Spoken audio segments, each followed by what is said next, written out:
आवाज ही गई। हाँ आ रही है सर, आवाज आ रही है आप से भी खोदी। जी सर, आ रही है सर आपकी आवाज। आ रही है सर। साहब बिल्कुल सर, बिल्कुल आ रही है। ठीक ठीक है।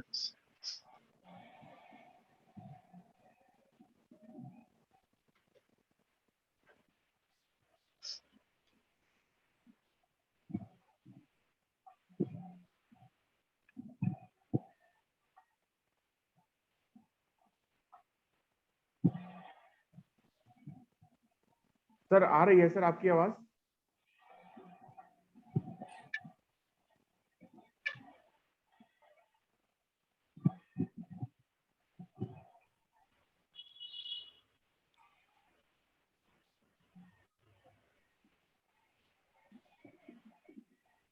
निराला सर, शायद उन्हें हमारी आवाज नहीं पहुंच रही। पता नहीं कैसे हो रहा है कि नहीं, यहाँ तो आवाज आ रही है। फोन करके बोलूं क्या फिर? हाँ जी, हाँ जी। कोई अपनी टेक्निकल प्रॉब्लम तो नहीं है नागपाल साहब? सर अपनी होती तो सबके लिए होती ना, हमारी आवाज भी नहीं जाती एक दूसरे के साथ।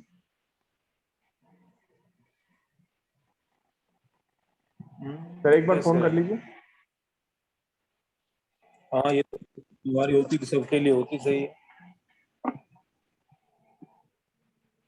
मैं करता हूँ।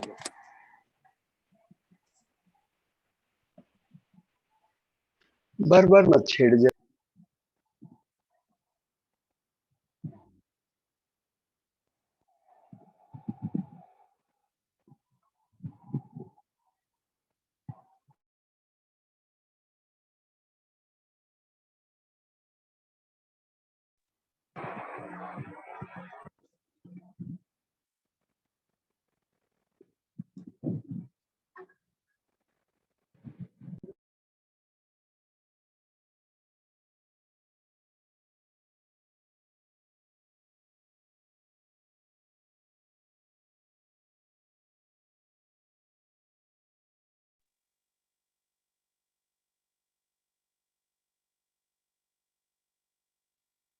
निराला सर एक बार कॉल कर लीजिए।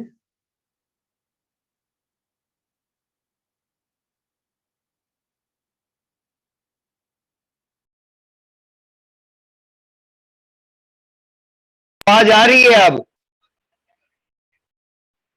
हाँ जी भाई साहब। आ रही है आवाज। जी जी, करिए करिए, शुरू करिए। ठीक है सर, ठीक है। विनीत शुरू करवाओ, आ गई है उनकी आवाज। हाँ जी सर, हाँ जी। ठीक।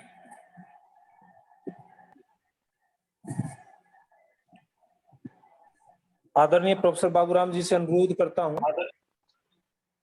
भारत के विकास में हिंदी की संभावित भूमिका पर अपने विचारों द्वारा हम सभी को मार्गनिर्देशन दें। आदरणीय प्रोफेसर बाबूराम जी। बहुत बहुत धन्यवाद। सर्वप्रथम आप सभी को हिंदी दिवस की मंगल कामनाएं। हरियाणा के सुप्रतिष्ठित महाविद्यालय अग्रवाल कॉलेज की स्वर्ण जयंती वर्ष में, और जबकि पूरा देश आजादी का अमृत महोत्सव मना रहा है, उसी श्रृंखला में अग्रवाल कॉलेज बल्लभगढ़ भी भारत के विकास में हिंदी की संभावित भूमिका को लेकर के व्याख्यान माला के आज चतुर्थ पुष्प पर हम सभी एकत्रित हुए हैं। मैं सबसे पहले इस कॉलेज के सुप्रतिष्ठित प्राचार्य महोदय डॉक्टर कृष्णकांत जी, उनके साथ ही जो प्रबंधक समिति के प्रधान हैं, संरक्षक हैं, देवेंद्र गुप्ता जी, और इस कार्यक्रम के संयोजक हिंदी विभाग की अध्यक्षा डॉक्टर रेणु माहेश्वरी जी, मेरे भाई डॉक्टर अशोक कुमार निराला जी, कार्यक्रम के समन्वयक डॉक्टर बांके बिहारी जी, प्रांतीय संयोजक मातृभाषा एवं हिंदी प्रचार प्रकल्प, जो कि शिक्षा संस्कृति न्यास के साथ मिलकर के चलता है। मित्रों, जैसा कि आज के व्याख्यान का शीर्षक है भारत के विकास में हिंदी की संभावित भूमिका।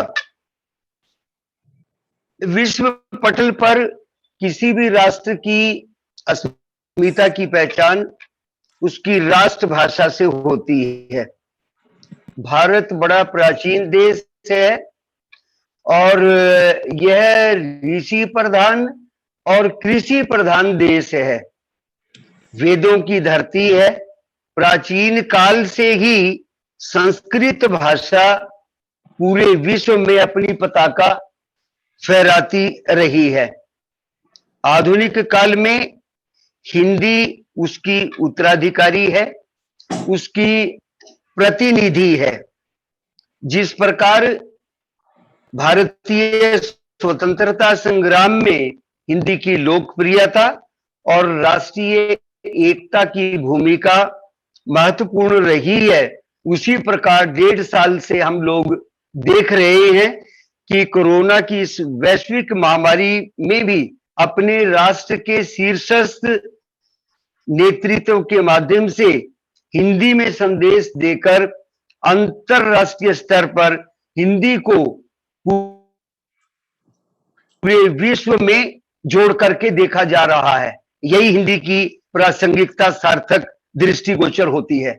ऐतिहासिक दृष्टि से हिंदी भाषा का स्रोत वैदिक साहित्य है, संस्कृत, पाली, प्राकृत और अपभ्रंश भाषाएं हैं। राजनीतिक कारणों से हिंदी भाषा में अरबी फारसी की धाराएं मुगलों के आने के कारण एकाकार हो गई।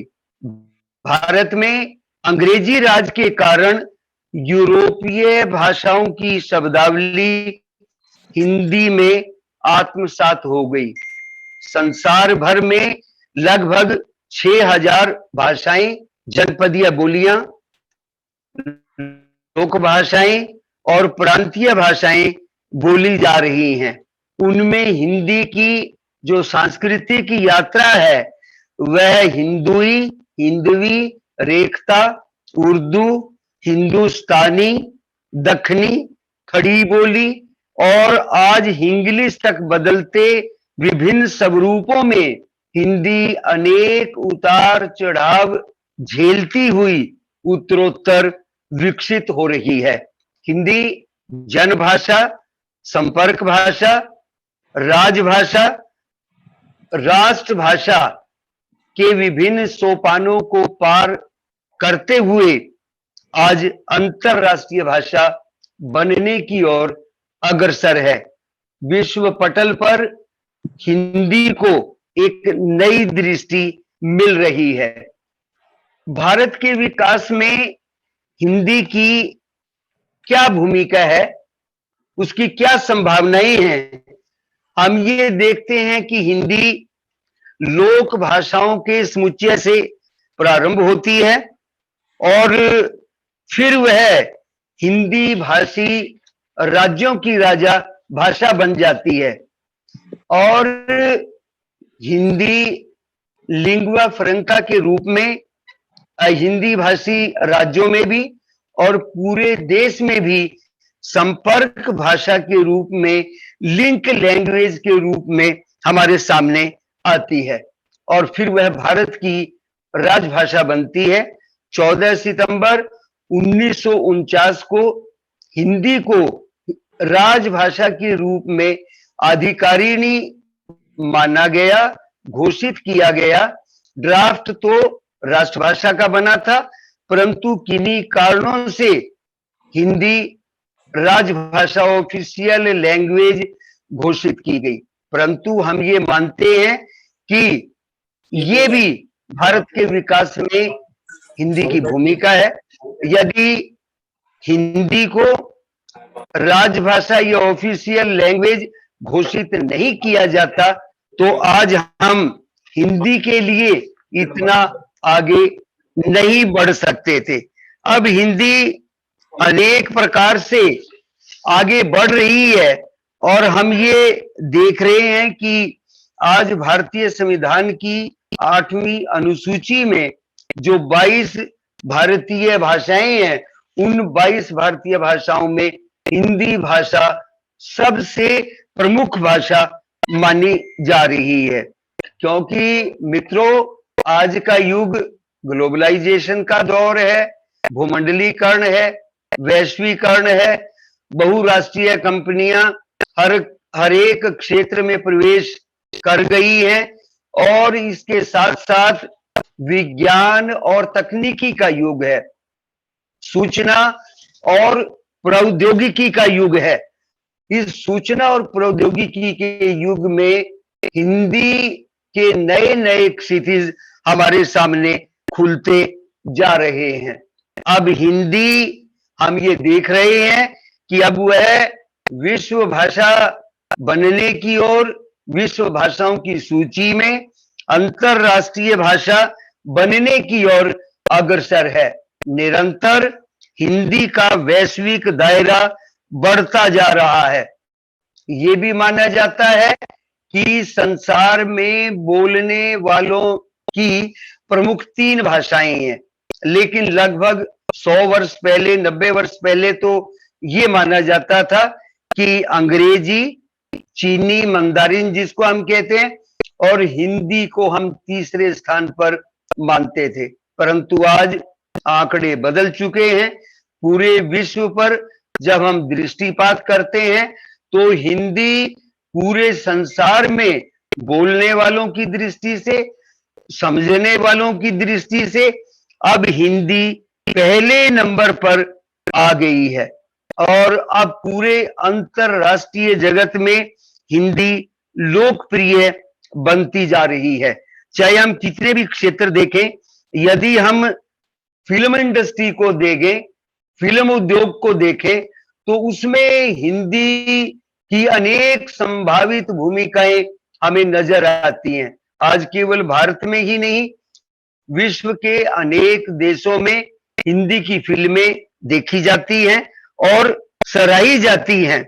जहां तक प्रवासी साहित्यकारों की बात है, प्रवासी साहित्य की बात है, उस दृष्टि से भी भारत के विकास में हिंदी की भूमिका, हिंदी, भारत के विकास में हिंदी का वर्चस्व दिन प्रतिदिन बढ़ता जा रहा है।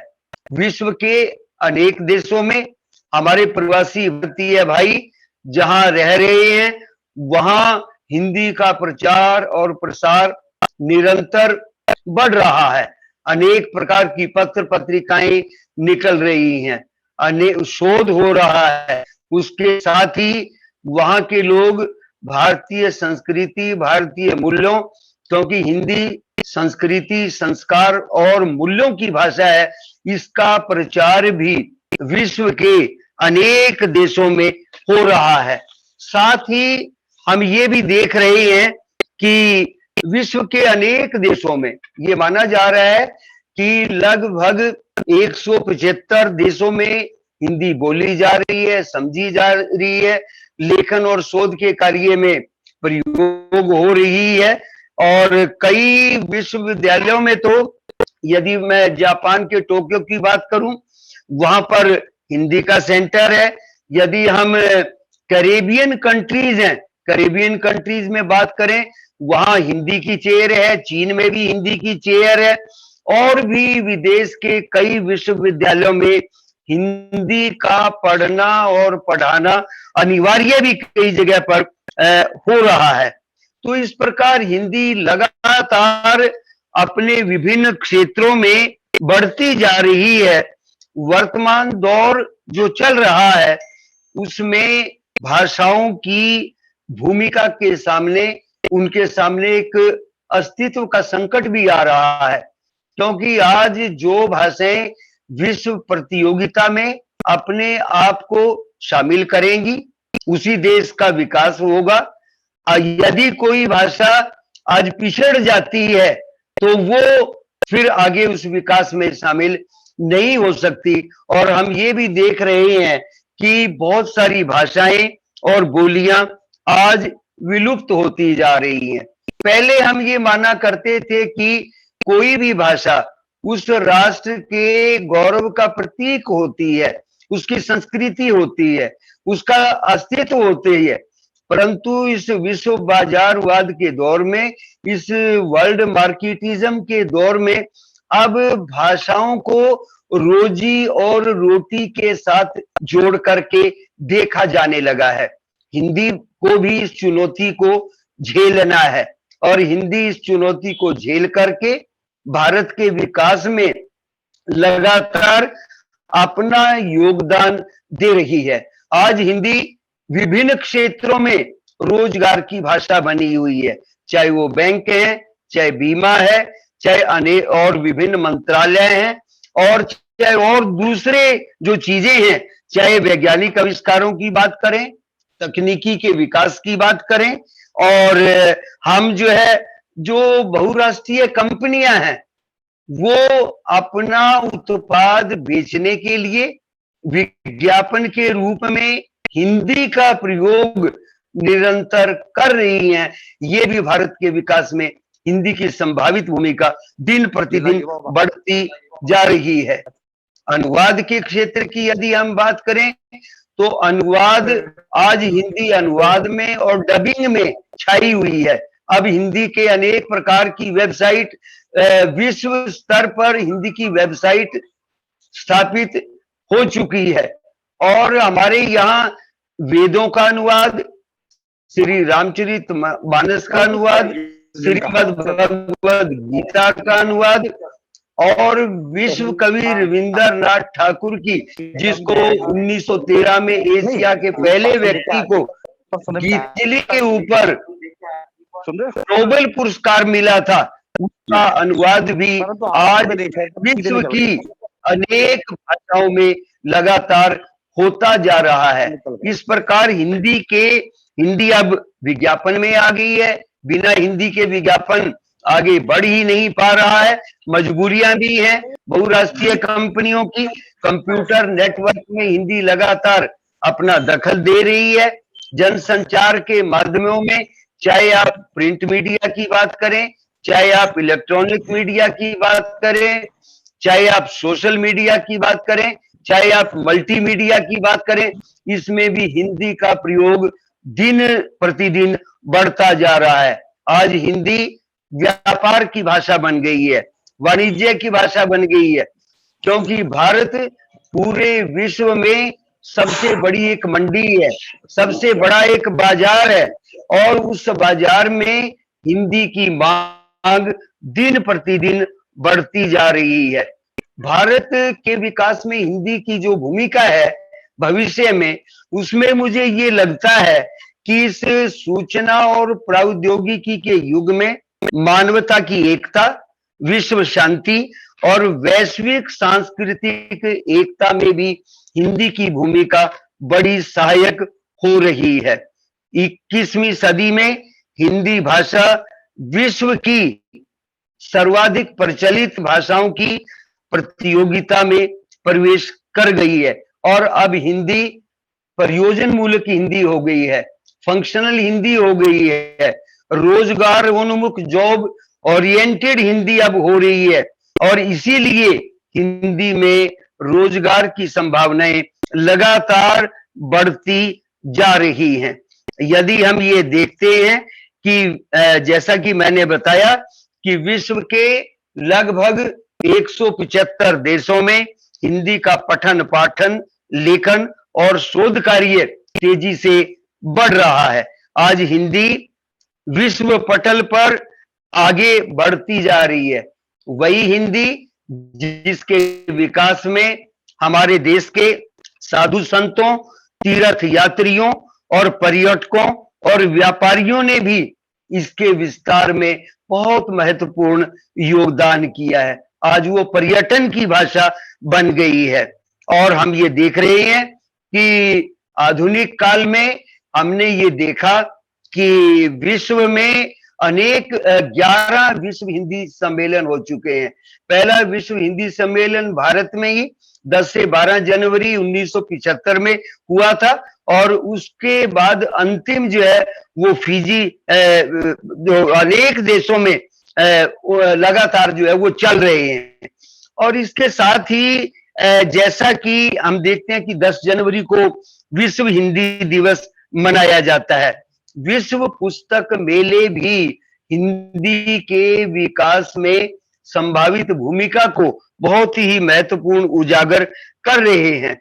इसके साथ साथ यदि हम बात करें, आप लोग सभी जानते हैं कि भारत की राष्ट्रीय शिक्षा नीति अभी 2020 अभी पिछले साल ही हमारे सामने आई है, और वो सबके सामने है। और उसमें भारत की राष्ट्रीय शिक्षा नीति में मातृभाषा का हम बहुत समय पहले से ही ये कहते आए हैं कि शिक्षा का माध्यम मातृभाषा होनी चाहिए। हाँ, केवल ये मैं नहीं कहता, हमारे शिक्षाविद, हमारे समाज सुधारक, जिनमें महर्षि दयानंद सरस्वती, रविंद्रनाथ ठाकुर, पंडित मदन मोहन मालवीय, स्वामी विवेकानंद जी, डॉक्टर सर्वपल्ली राधाकृष्णन जी, पंडित दीनदयाल उपाध्याय जी, स्वामी ब्रह्मानंद सरस्वती आदि जैसे महापुरुषों ने पहले ही ये घोषित कर दिया था कि शिक्षा का माध्यम हमारी मातृभाषा होनी चाहिए। आज वो समय आ गया।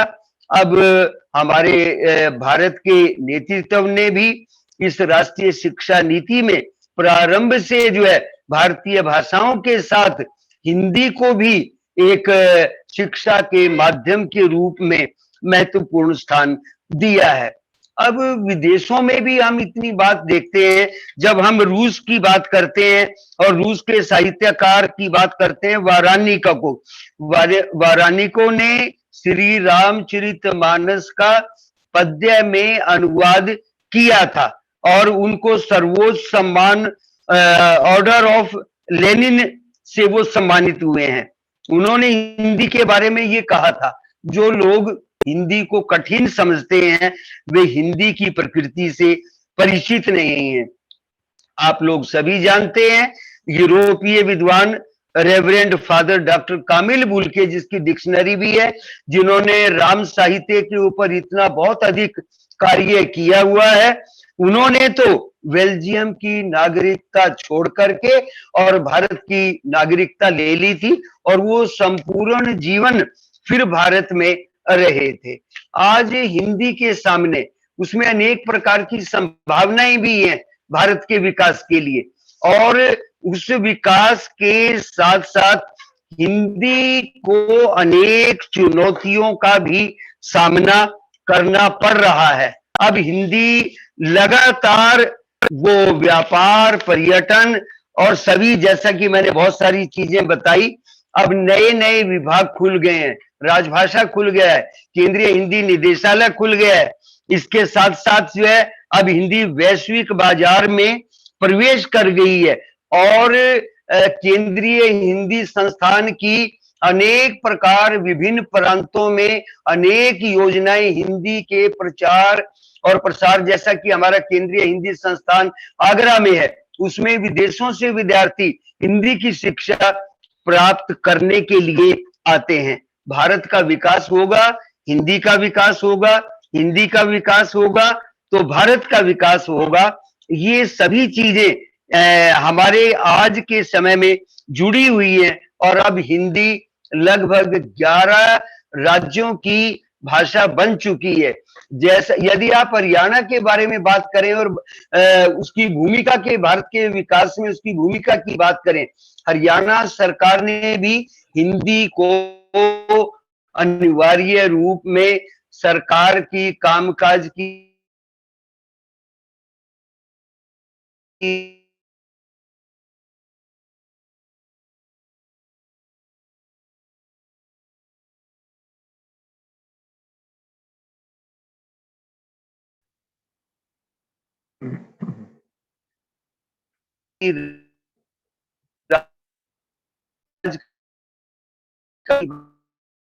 भाषा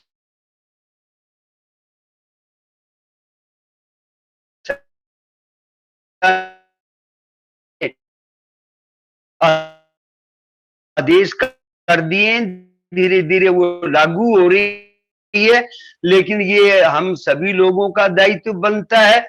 और उसके साथ साथ विभिन्न विश्वविद्यालयों ने तकनीकी शिक्षा, चाहे हमारी वो इंजीनियरिंग की शिक्षा है, चाहे मेडिकल साइंस आयुर्विज्ञान की शिक्षा है, चाहे हमारे और अन्य डिसिप्लिनरी अंतर अनुशासिक अंतर विद्यावर्ती डिसिप्लिन का भी विषयों के साथ मिल की बहुत ही महत्वपूर्ण भूमिका भाषा बन चुकी है। आज ऐप के मुंह की ओर नहीं देखते, ऐप आ गए हैं और जिन्हें में सुविधा मिल रही है। विज्ञान में हिंदी लेखन और में हिंदी प्रवेश कर गई है। इन भारत के विकास में हिंदी की का जो विकास है वो बड़ी बहुत महत्वपूर्ण बात ये है कि विभिन्न मंत्रालयों में विभिन्न विभागों की हिंदी में वेबसाइट बन गई है और सरकार के जितने भी मंत्रालय हैं, विभाग हैं, उनमें जन कल्याण की जो योजनाएं हैं वो सारी की सारी योजनाओं की जानकारी सामान्य जनता तक हिंदी में पहुंच रही है। गरीब, पिछड़े और कमजोर वर्ग भी लाभान्वित हो रहे हैं और वो आज मुख्य धारा में जुड़ रहे हैं। ये भी हिंदी का भारत के विकास में उसकी बहुत ही महत्वपूर्ण भूमिका है। आज मित्रों हम ये भी देख रहे हैं कि विश्व में मॉरिशस की बात आप करें तो वहां पर जो है विश्व हिंदी सचिवालय बन गया है। कैरेबियन कंट्रीज में तो फिजी की तो भाषा ही जो है आधिकारिक भाषा हिंदी है, जिसको फिजी हिंदी के नाम से कहा जाता है। और हम ये भी देख रहे हैं कि इस देश की एकता में, राष्ट्रीय एकता में हिंदी एक देश की एकता का बहुत ही महत्वपूर्ण सूत्र है। और ये जो 22 भारतीय भाषाएं हैं, इन 22 भारतीय भाषाओं में हिंदी इन सभी भारतीय भाषाओं को साथ लेकर के चल रही है। हिंदी की सहजता, सरलता, लोचशीलता, बोधगम्यता, उसमें दूसरी भाषाओं की शब्दावली को आत्मसात करने की शक्ति है। उसकी प्रकृति बड़ी सरल है और वो दूसरी भाषाओं के शब्दों को अपने अंदर समेट करके आज वैश्वीकरण के दौर में लगातार हिंदी जो है वो आगे बढ़ती जा रही है। क्योंकि मित्रों भाषा वही जीवित रहती है जिसका समाज में अधिक से अधिक प्रयोग होता है, जो संवाद की भाषा बनती है किसी राष्ट्र के बीच में। हिंदी आज बेहतर माध्यम है। सभी लोग जो है वो हिंदी में को समझते हैं, काम करने की प्रवृत्ति है। लेकिन दो प्रकार की जनता है, एक नौकरशाही है, एक जनता है। जनता हिंदी बोलती है और जो नौकरशाही है, ब्यूरोक्रेसी है आपकी, वो हिंदी के प्रति उदासीन है। परंतु जब उनको कहा जाता है, जैसा कि पूरे विश्व के विभिन्न देशों में माननीय प्रधानमंत्री जी ने जाकर के जब हिंदी में अपनी बात कही, उससे भारत का मान भी बढ़ा, भारत की राष्ट्रभाषा हिंदी का सम्मान भी बढ़ा। और जो नौकरशाही थी, जो केवल अंग्रेजी के बलबूते पर ही अपनी बात करना चाहती थी, उसको भी पता चला और अब वो चाहे उनको मजबूरी में सीखनी पड़े, वो लोग भी हिंदी सीखने का प्रयास कर रहे हैं। अब हिंदी इंटरनेट की भाषा बन गई है और विश्व के अनेक देशों में, चाहे वो नेपाल है, दक्षिणी अफ्रीका है, मॉरिशस, कैरेबियन कंट्रीज है, जितने अमेरिका है, युगांडा है, जर्मनी है, सिंगापुर है, न्यूजीलैंड है, इन सभी देशों में हिंदी का प्रयोग लगातार बढ़ता जा रहा है और उसकी जो सरलता और सहजता आप लोगों को दिखाई दे रही है। यहाँ पर भारत के विकास में हिंदी की संभावित भूमिका के बारे में मैं एक और बात कहना चाहता हूं कि आज हिंदी दुनिया की ताकतवर भाषाओं में शामिल होने जा रही है और ये आंकड़े हैं कि 2050 तक हिंदी दुनिया की सबसे शक्तिशाली भाषा बन जाएगी। मित्रों, आज आप देखते हैं, आपके कॉलेज ने भी इसको फेस किया है, विश्वविद्यालय भी फेस कर रहे हैं। आज रैंकिंग का जमाना आ गया है, अब हिंदी को भी अपना रैंक बढ़ाना पड़ेगा। और जहां तक डिजिटल वर्ल्ड की बात है, डिजिटल वर्ल्ड में भी हिंदी का जो कंटेंट है वो लगातार बढ़ता जा रहा है। ये भारत आपका देश युवाओं का देश है। युवा स्मार्टफोन का प्रयोग करते हैं, तकनीकी के विभिन्न माध्यम है उनका प्रयोग करते हैं। वो यूट्यूब पर हिंदी लगातार वाली होती है ना, हाँ, अब फिलहाल में तो जो है वो है, यूट्यूब पर हिंदी लगातार बढ़ती जा रही है। अब हिंदी में यूनिकोड आ गया है, जो हम सब के लिए बहुत ही महत्वपूर्ण विषय है आगे भारत के विकास के लिए। और डिजिटल मीडिया में और इस तरह से गूगल की यदि हम बात करें, लेकिन जब ये तकनीकी विषयों की बात आई और इनमें हिंदी माध्यम की बात आई, तो ये जिम्मेदारी हम शिक्षक साथियों की बनती है कि हम विद्यार्थियों के लिए पाठ्य सामग्री तैयार करें, हम इस प्रकार के पाठ्यक्रम बनाएं जो विद्यार्थियों के लिए रोजगार उपलब्ध करवाने में सहायक हो। क्योंकि हिंदी के बगैर आज देश की जो आर्थिक तरक्की है, क्योंकि ये 3-4 कारण ही होते हैं किसी भी देश के विकास में, किसी भाषा की जो संभावित भूमिका है उसके आर्थिक कारण है। राजनीतिक कारणों में आपने देख लिया कि हिंदी को कभी राज्याश्रय नहीं मिला, लेकिन पूरे देश में आपने ये भी देखा होगा कि किसी भी प्रदेश में आज तक किसी व्यक्ति ने अंग्रेजी में वोट नहीं मांगे, अंग्रेजी में वोट कोई नहीं मांगता। हिंदी में पूरे जितने भी जहां पर वोट डलते हैं राजनीतिक दृष्टि से, सभी लोग हिंदी में वोट मांगते हैं। तो ये भी उसका राजनीतिक जो वर्चस्व है हिंदी का, भारत के संभावित विकास में उसकी भूमिका बढ़ती जा रही है। और इसके साथ ही हमने ये भी देखा कि जो अर्थव्यवस्था है उसके ऊपर तो उसका प्रभाव पड़ ही रहा है। हम ये देख रहे हैं आज जो है चारों तरफ हमारे सामने एक बात ये आ रही है कि अब हिंदी को हम किस प्रकार से आगे बढ़ाएं, क्योंकि भारत में भी विदेशों में भी करोड़ों लोग हिंदी का प्रयोग लगातार कर रहे हैं। आप देख रहे हैं कि ई जर्नल्स, ई बुक्स और सभी तकनीकी माध्यम, एक माध्यम नहीं है तकनीकी, आज हिंदी नई तकनीक को लगातार अपनाती जा रही है। उसमें नई नई तकनीक के जो नए माध्यम हैं वो सामने आ रहे हैं।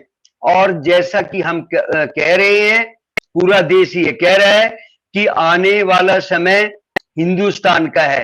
हिंदुस्तान फिर से विश्व गुरु बनने जा रहा है।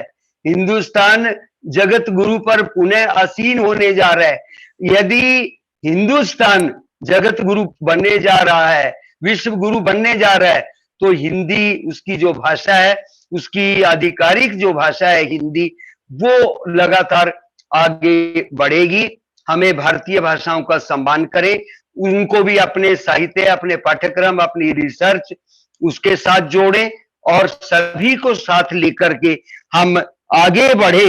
यही हिंदी के विकास के बढ़ते चरण है।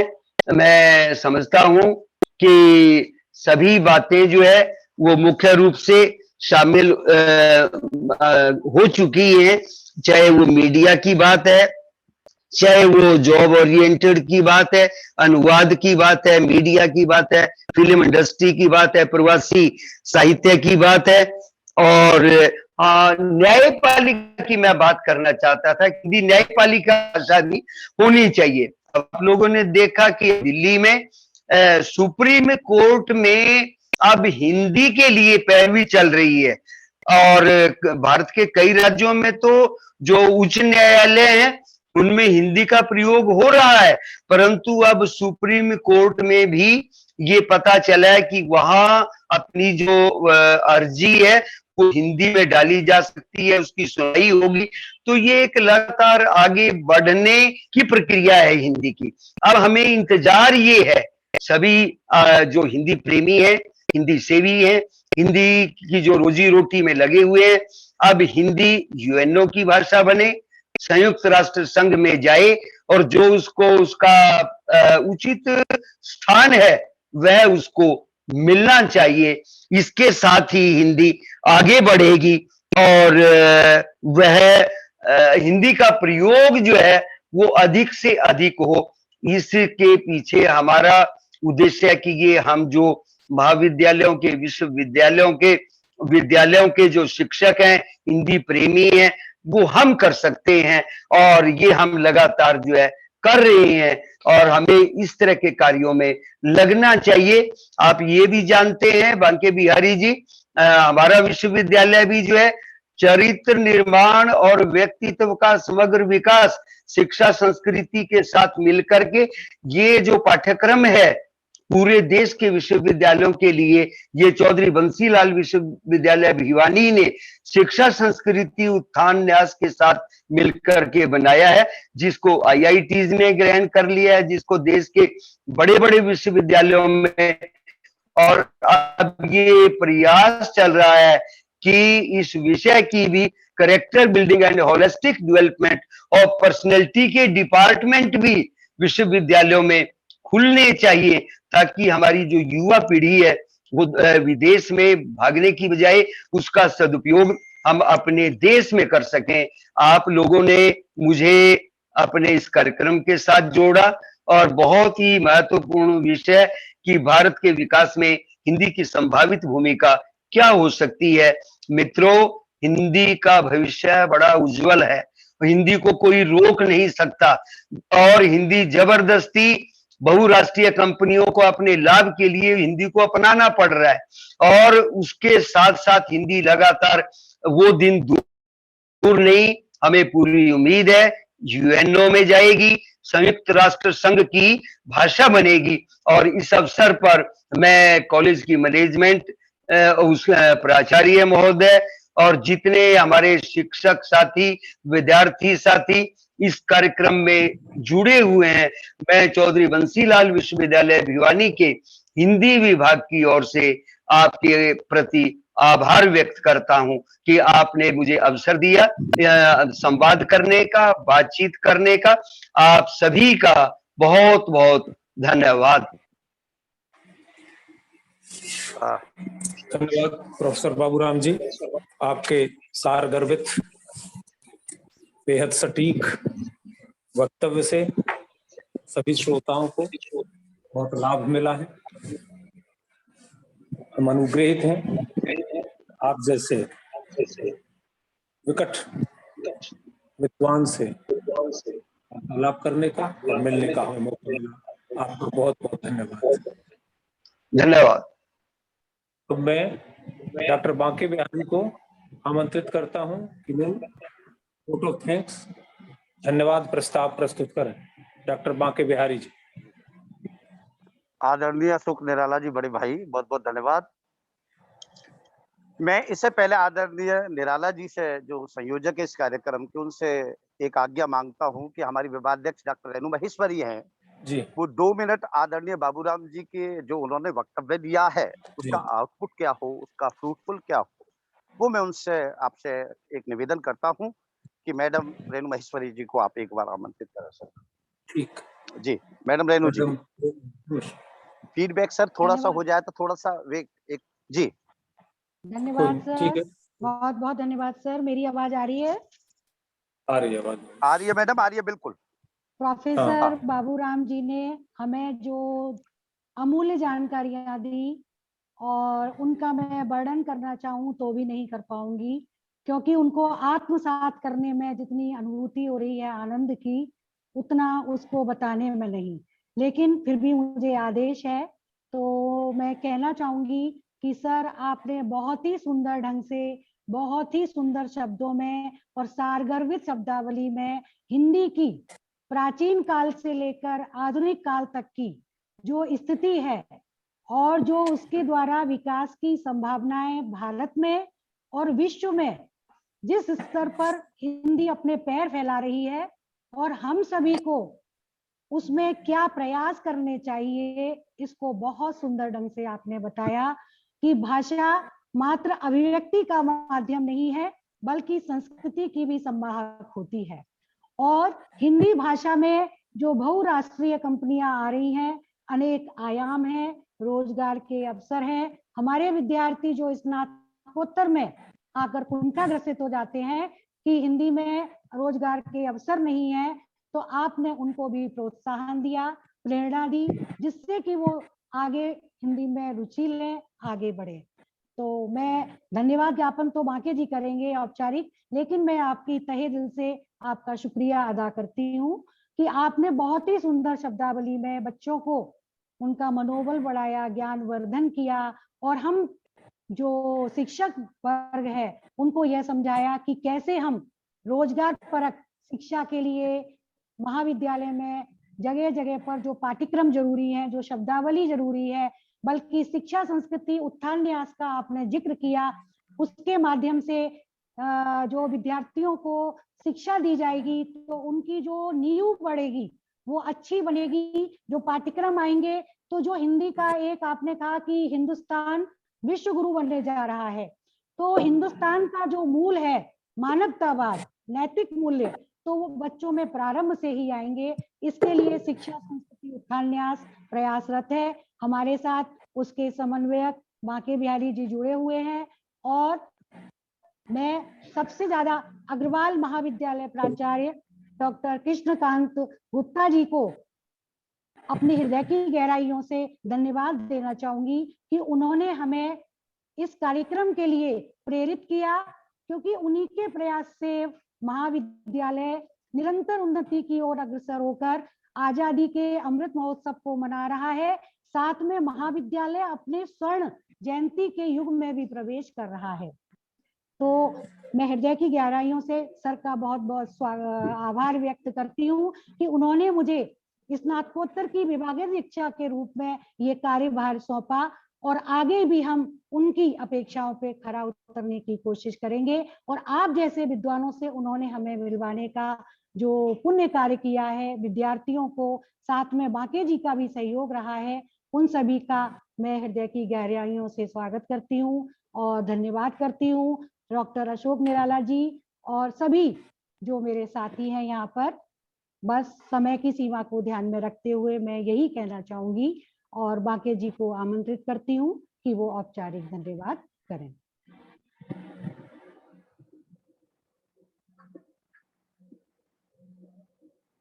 बांके सर अनम्यूट करिए प्लीज। हाँ, बहुत बहुत धन्यवाद मैडम आपका। आपने बड़ी सारगर्भित बातें कही और बड़ा सटीक फीडबैक दिया है। इसके लिए एक जो प्रतिफलन किया है वक्तव्य का, वो बहुत अच्छा रहा। मैं शिक्षा संस्कृति उत्थान न्यास के प्रदेश संयोजक मातृभाषा प्रचार प्रकल्प के नाम से और न्यास के माध्यम से आप लोगों को बधाई देता हूं कि ये चतुर्थ पुष्प है और ये आजादी का अमृत महोत्सव प्लस अग्रवाल महाविद्यालय 1971 में 1971 के अंदर इसका प्रादुर्भाव हुआ था, तो आज 50 साल हो गए स्वर्ण जयंती, यानी कि 75-50 सवासु हो जाता है। और सवाया अपने आप में सबसे बड़ी बात है। तो अमृत इस महोत्सव में जो और हिंदी दिवस के ऊपर और 14 सितंबर को जो ये कार्यक्रम रखा है, और इसमें आदरणीय प्रोफेसर बाबूराम शर्मा जी जो परम विद्वान हैं, जिनके विषय में अगर मैं बोलूं तो 1 घंटा बोलता ही रहूं, क्योंकि कुछ इनको मैंने अतरंग जान लिया है। बस इतना ही बता सकता हूं कि हम तो दीपक और आप सूर्य हैं, आपके ज्ञान को हम बखान नहीं कर सकते। आपने आकर के हमको कृतार्थ किया, ये सबसे बड़ी बात है। मैं प्राचार्य श्री का जो समय समय पर आकर के मार्गदर्शन करते हैं, सत्प्रेरण करते हैं, उनका हृदय से आभार व्यक्त करते हैं। भाई बड़े भाई अशोक निराला जी परम विद्वान और बड़े गंभीर और गहन शोधक और बड़े समालोचक और आलोचक और विशेषज्ञ हैं ज्ञान के, मगर गुप्त रहते हैं, प्रकट नहीं होते। जब प्रकट होते हैं तो बड़ी बात है अपने आप में। फिर उनका भी हृदय से आभार, जिन्होंने जिस तरीका से वैदिक संस्कृत से लेकर के अपभ्रंश से लेकर के तमाम हिंदी का व्याख्यान किया। दूसरा प्राचार्य जी का बहुत बहुत धन्यवाद प्राचार्य जी ने भी अपना बहुत अच्छा वक्तव्य दिया। जितने सभी आए, मैं आदरणीय बाबूराम जी से कहना चाहता हूँ, इस समय मैं और प्राचार्य जी इस समय हम एससीईआरटी में, और इस समय वर्तमान में प्राचार्य जी इस समय विज्ञान में कोर्स पर प्रवचन कर रहे हैं और मैं बाहर इस कार्यक्रम का निर्वहन कर रहा हूँ।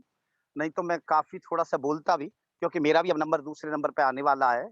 हम चरित्र निर्माण में अभी हम ये अपने बंसी अवाहिक जीत गए थे अभी, और प्रोफेसर दिलबाग सिंह जी हमारे मित्र हैं, वो भी आए थे, और कई प्रोफेसर बंसीलाल। तो चरित्र निर्माण को लेकर के हमारा कॉलेज प्रतिमान केंद्र है। आपको सबको बता दें, शिक्षा संस्कृति उत्थान्यास का एक पूरा प्रतिमान केंद्र अग्रवाल महाविद्यालय है, जिसमें इस समय हम वर्तमान में सबसे ज्यादा हमारी जो बड़ी टीम है, एक बड़ा प्रतिमान है, 10 टीचर्स हैं। मैं हूँ, डॉक्टर रेणु महेश्वरी हैं, डॉक्टर देवेंद्र हैं, सुभाष जी हैं, मधु है, राजेंद्र हैं, अपने जया है। इस तरीका से सभी प्रोफेसर्स हैं, कुछ याद नहीं रहते, और प्राचार्य जी इसके चेयरमैन हैं। तो एक बड़ा काम लगातार प्रैक्टिकली कर रहे हैं, ना कि वैसा कर रहे हैं हवा हवाई वाला। इस समय भी हम एससीईआरटी में तमाम संस्कृति मॉडल स्कूल के जो प्राचार्य हैं, उनको प्रशिक्षित करने के लिए चरित्र निर्माण को लेकर के, और चरित्र निर्माण में भी शिक्षा संस्कृति उत्थान्यास से पंचकोश की संकल्पना की है कि अगर पंचकोश शुद्ध हो जाते हैं तो फिर कुछ रहता नहीं है, सब कुछ विश्व गुरु, भारत विश्व गुरु की तरफ आ जाएगा, इसमें कोई दिक्कत नहीं है। हिंदी की बात की चर्चा करके मैं अपनी बात की खत्म कर देता हूँ। आज राधा जी का जन्म है, जन्माष्टमी है। दूसरा, हिंदी का प्रादुर्भाव है। तीसरा, व्योवार्स राजेंद्र सिन्हा, जिनके नाम पर 14 सितंबर 1900 को उनका जन्म हुआ था। 50वीं जब जयंती हुई थी तो 14 सितंबर 1949 को हिंदी दिवस मनाया गया। ये अपने आप में सबसे महत्वपूर्ण बात है। परंतु आज 3 चीजों का समन्वय है। राधा जी को शक्ति कह दे देंगे, और भाषा को भक्ति कह देंगे, और प्रोफेसर व्यवहार राजेंद्र सिन्हा को अभिव्यक्ति कह देंगे, और मेरे पुत्र का भी जन्म आज 14 सितंबर को है, उसको अनुभूति कह देंगे। चतुर प्रकार का संगम आज दिखाई दे रहा है, भक्ति का, शक्ति का, अभिव्यक्ति का और अनुभूति का। ऐसे अद्भुत संगम में हिंदी दिवस इतने सुंदर रूप में मनाया जा रहा है। मेरी कॉल बार-बार आ रही है कि आपको आना है, परंतु मुझे निर्वहन भी करना है इस कार्यक्रम का, तो उसको कर रहा हूँ। तो बस मैं संक्षिप्त में यही कहूँगा, हमें अपनी हिंदी जुबान चाहिए, सुनाए जो लोरी वो माँ चाहिए, कहा किसने सारा जहाँ चाहिए, हमें सिर्फ केवल हिंदुस्तान चाहिए। प्रोफेसर बाबूराम जी, आपका बौद्धिक बहुत सुंदर रहा। आदरणीय रामेंद्र जी जो निदेशक कुरुक्षेत्र हैं, आदरणीय भाई ऋषिपाल जी जिन्होंने मार्गदर्शन दिया कि आदरणीय बाबूराम जी जैसे परम विद्वान को जब आप मार्गदर्शन लोगे, उनका सानिध्य प्राप्त करोगे, उनके ज्ञान का आनंद लोगे, तो तुम्हें मजा ही कुछ अलग लगेगा। तो मैं प्रोफेसर रामेंद्र जी को भी और आदरणीय ऋषिपाल जी को भी हृदय से आभार व्यक्त करता हूँ इस विषय के लिए भी। विशेष रूप से मैं एक बात बता करके अपनी बात को पूर्ण करता हूँ, क्योंकि मेरा ज्योतिष का विषय रहा है, तो ज्योतिष में ही रहा हूँ, तो 1 मिनट के बाद अपनी बात को खत्म करूंगा। 10 जनवरी 2006 को विश्व हिंदी दिवस मनाया जाता है। 14 सितंबर 1949 को राजभाषा हिंदी को घोषित किया गया, और 14 सितंबर 2021 को हिंदी दिवस मनाया जाता है। अगर इन तीनों तारीखों के कोई भी गणित बैठे, प्रोफेसर आरपी शर्मा बैठे, तो एक बनेगा तीनों का जोड़, ये देख लेना। 10 जनवरी 2006 को एक कहते हैं, 14 सितंबर 1949 को एक कहते हैं, ये तो होगी एक अलग बात, बिल्कुल ठोस। और आज 14 सितंबर 2021 है, उसका भी अंक 1 बनता है। तो आपकी जो वाणी है वो सूर्य की तरह मार्तंड की गति से गतिमान करती हुई निश्चित रूप से हिंदी विश्व के स्तर पर पहुंचेगी, ये मेरा पूर्ण विश्वास है। क्योंकि हिंदी आज नेट से लेकर के, और आपके तमाम ट्विटर को लेकर के, आपके फेसबुक को लेकर के, आपके ऑनलाइन जितना भी सिस्टम है, एक तरीका से नेटवर्किंग है, सारा का सारा हिंदी में आ चुका है। और हिंदी एक लीला मैप भी, एक लीला ऐप भी चलाया हुआ है राजभाषा आयोग ने हिंदी सीखने के लिए, और बहुत सारी टेक्निकली चीजें हैं वो बता सकते थे, मगर अब इस समय हमारे पे अभाव रह गया है। परंतु मैं इतना धन्यवाद करके अपनी बात को विराम रखता हूँ। आदरणीय प्राचार्य जी का, आदरणीय हमारे मुख्य अतिथि, मुख्य वक्ता, परम विद्वान, परम मनीषी, ज्ञान मनीषी श्री बाबूराम शर्मा जी का, जो बंसीलाल यूनिवर्सिटी के वरिष्ठतम प्रोफेसर हैं उनका, जिन्होंने कम से कम 250 से ज्यादा लोगों को पीएचडी, कम से कम 52 लोगों को पीएचडी करा दिया है, 250 से ज्यादा को अनुवाद की दे दिया है, अनुवाद की प्रक्रिया का मार्गदर्शन किया है। कितनी कितनी संस्थाओं के, वो बड़ी बड़ी संस्थाओं के अकादमी का, संस्कृत अकादमी का, जेएमडी अकादमी का, तमाम प्रकार की अकादमियों के अध्यक्ष है।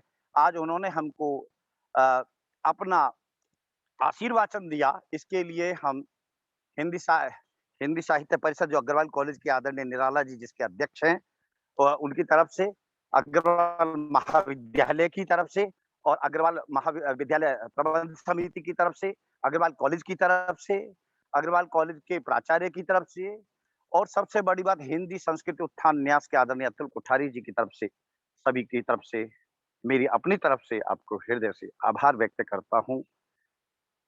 जय हिंदी, जय हिंद। आदरणीय निराला जी, बहुत बहुत धन्यवाद। निराला जी अनम्यूट करिए। निराला जी, हाँ जी, निराला जी सर, हेलो, गए। सभी को बहुत बहुत धन्यवाद इस महान सत्संग में आने के लिए। सभी विनीत जी सबको अनम्यूट वो कर दो, म्यूट कर दो विनीत जी सबको। हेलो, कर दिया सर, हाँ, सभी म्यूट है sir. Professor RP Sharma ji बहुत बहुत धन्यवाद, मैडम रेणु जी का बहुत बहुत धन्यवाद, भाई निराला जी का बहुत बहुत धन्यवाद, आदरणीय प्राचार्य जी का बहुत बहुत धन्यवाद जी। हेलो, आवाज नहीं आ रही किसी की। सर एंड कर दूं? कर दो बस सर, सभी का बहुत बहुत धन्यवाद।